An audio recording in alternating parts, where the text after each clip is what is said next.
এইদিকে একটা গেট রয়েছে, এই গেট দিয়ে পুরোহিত মশাই ঢোকেন এবং পুজো অর্চনা করেন। মন্দিরের সামনে যে অংশটা দেখতে পাচ্ছেন এটি হলো নাট মন্দির, আর বাঁ পাশে রয়েছে মূল গর্ভগৃহ। সেই সপ্তমীর দিন থেকে কিন্তু এই মায়ের পুজো শুরু হয়। মাকে ঘিরে রয়েছে নানান দেবদেবীর বিগ্রহ। মা শমীচণ্ডীর ডান পাশে আছেন দেবাদিদেব মহাদেব। এই যে অংশটা দেখছেন এটি হলো নাট মন্দির, আর আমার ঠিক পিছনেই আছেন মন কেউ কারুনা মিছে ভ্রম ভূমণ্ডলে ভেবে দেখ মন কে। এই ভিডিওতে আমি আপনাদের দেখিয়েছিলাম বাংলার রামভূমি অর্থাৎ রামরাজাতলার রাম মন্দির। যারা দেখেননি তাদেরকে বলবো ডেসক্রিপশন বক্সে লিঙ্ক দেওয়া আছে, সেটা ক্লিক করে দেখে নিতে। আজকে আপনাদের সামনে তুলে ধরবো রামরাজাতলার রাম মন্দির থেকে মাত্র 10 মিনিটের হাঁটা পথে অবস্থিত 200 বছর প্রাচীন এক মন্দির, যেটি হলো মা শমীচণ্ডীতলা। এটিও কিন্তু খুবই বিখ্যাত একটা মন্দির, আর এর পিছনে আছে একটা ইতিহাস। তো সব কিছুই বলবো, যেমন আপনারা কি করে আসবেন, মন্দির কটা থেকে কটা পর্যন্ত খোলা থাকে, সমস্ত কিছু। কিন্তু তার আগে যারা আমাকে চেনেন না, আমি হলাম আপনাদের নীল, আর আপনারা দেখছেন আমার চ্যানেল উশবাকে। তো চলুন শুরু করা যাক আজকের ভিডিও।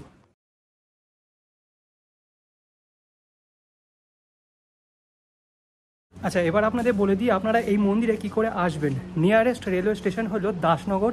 আপনারা হাওড়া থেকে মেচেদা লোকাল বা পাঁশকুড়া লোকাল ধরে নিয়ে পড়বেন দাসনগরে। দাসনগর থেকে ডাইরেক্ট টোটো পেয়ে যাবেন এই মন্দিরে আসার।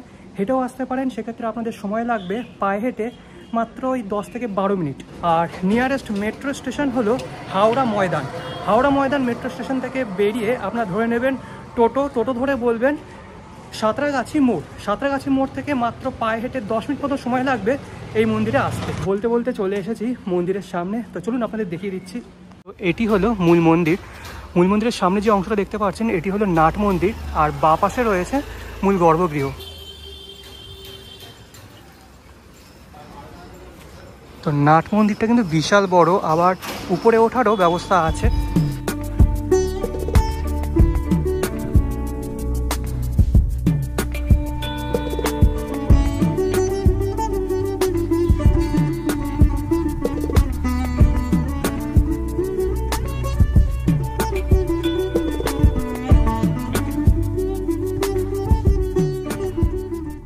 সামনে যে এই গ্রিলটা দেখতে পাচ্ছেন, এই গ্রিলটা কিন্তু শুনলাম সবসময় বন্ধই থাকে।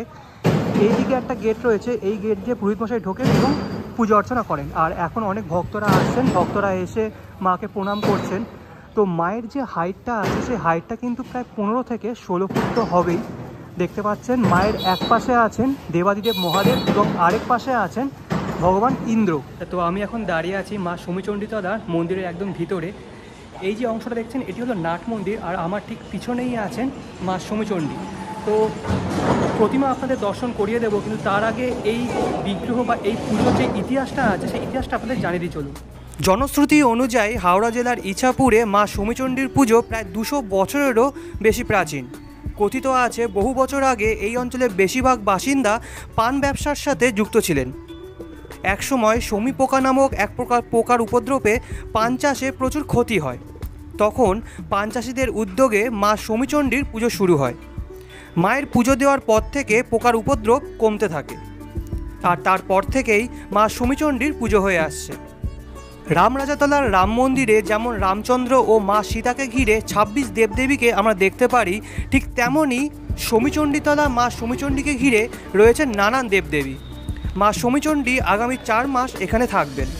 আগামী 4 মাসের মধ্যে আপনারা এই মন্দিরে আসলে আপনারা মাকে দর্শনও করতে পারবেন এবং পুজোও দিতে পারবেন। এখন দর্শন করছেন মা শমীচণ্ডী। বিশালাকার এক শামিয়ানার নিচে মা শমীচণ্ডী বিরাজমান। অপরূপ সুন্দর মায়ের মুখশ্রী। মায়ের উচ্চতা মুকুটসহ 15 থেকে 16 ফুট হবে। মায়ের গাত্রবর্ণ হালকা গেরুয়া বর্ণের, সজ্জিত নানান অলঙ্কারে। গলায় বিশালাকার মালা। মা শমীচণ্ডী চতুর্ভুজা। মাকে ঘিরে আছেন নানান দেবদেবী।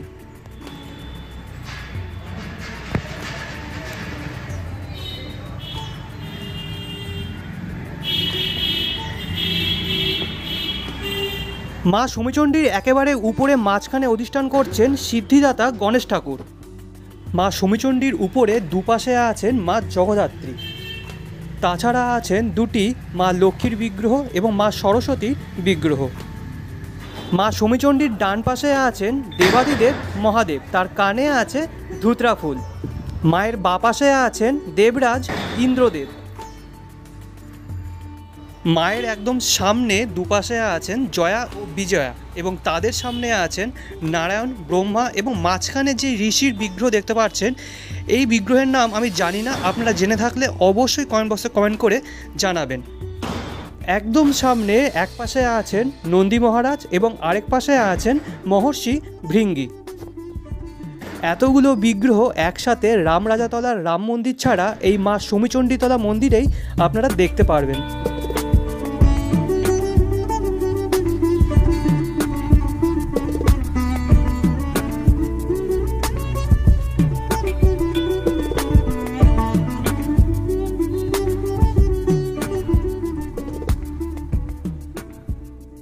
রামনবমীর আগে যে সপ্তমী পড়ে, সেই সপ্তমীতে কিন্তু এই মায়ের পুজো শুরু হয় এবং এই মা 4 মাস থাকেন। তো আপনারা পরবর্তী সময় 4 মাসের মধ্যে যদি আসেন, এই মাকে দর্শন করতে পারবেন। শ্রাবণ মাসের শেষ রবিবার এই মায়ের বিসর্জন হয়।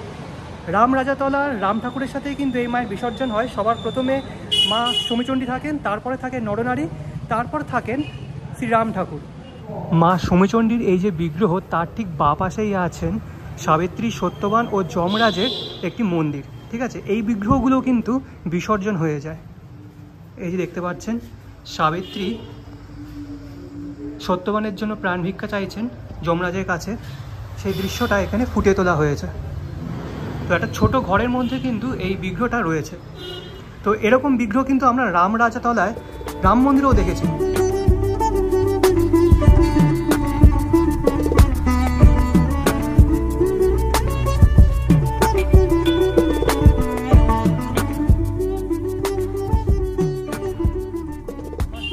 মা সমীচণ্ডী সহ এই যে দেবদেবীর বিগ্রহগুলি দেখছেন, এগুলি কিন্তু একটা বেদির উপর তৈরি করা হয়েছে আর তৈরি করেছেন কুমোরটুলির পাল। তো বিসর্জনের সময় কিন্তু এই যে পুরো বেদিটা একসাথেই বের করা হবে, তো সেটাও আপনাদের দেখিয়ে দেব। তো একসাথে এতগুলো বিগ্রহ এই রামরাজাতলা ছাড়া অন্য কোথাও হয়তো দেখতে পাবেন না। তো এই ভিডিওটা আপনাদের কেমন লাগলো অবশ্যই কমেন্ট বক্সে কমেন্ট করে জানাবেন। যদি ভালো লেগে থাকে তাহলে অবশ্যই লাইক, কমেন্ট, শেয়ার এবং সাবস্ক্রাইব করে আমাকে আশীর্বাদ অবশ্যই করবেন। আর আগামী 4 মাসের মধ্যে যদি আপনারা এখানে আসেন, তাহলে তো অবশ্যই এই দুটি ঠাকুরই দর্শন করতে পারবেন, অর্থাৎ রামরাজাতলার রাম বিগ্রহ এবং সমীচণ্ডীতলার মা সমীচণ্ডীর বিগ্রহ। তো নেক্সট ভিডিও খুব তাড়াতাড়ি দিয়ে দিচ্ছি। আনটিল দেন ভালো থাকবেন, সুস্থ থাকবেন। আজকের জন্য বিদায়।